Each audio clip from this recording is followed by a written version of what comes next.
জবান থেকে দিলের দূরত্ব বেশি না, মুখ থেকে অন্তরের দূরত্ব বেশি না, মাত্র কয়েক ইঞ্চি জায়গা।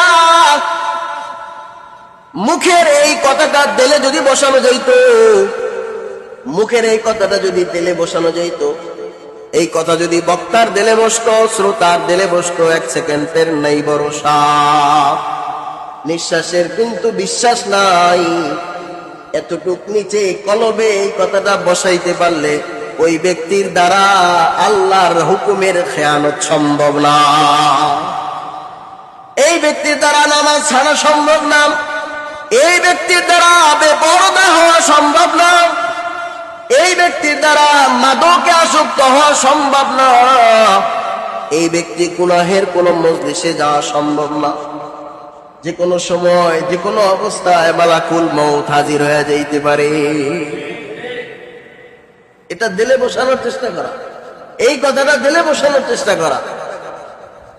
আমরা আজকে দুনিয়ার মোহে এমন ভাবে পড়ে গেছি যে এই কথাটা আমাদের দেহ থেকে ছুটে গেছে, উঠে গেছে। এজন্য রাসূল করিম সাল্লাল্লাহু আলাইহি ওয়াসাল্লাম বলেন, সায়াতি যাদানু আলা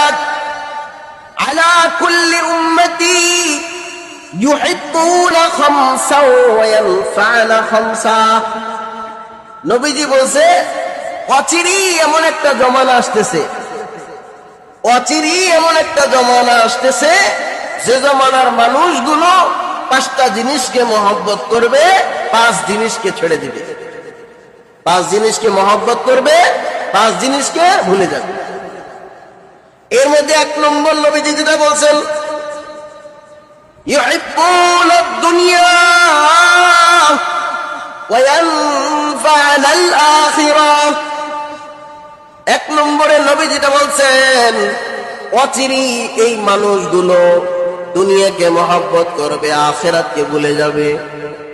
অচিরেই এই মানুষগুলো দুনিয়াকে মহব্বত করবে, আখিরাতকে ভুলে যাবে।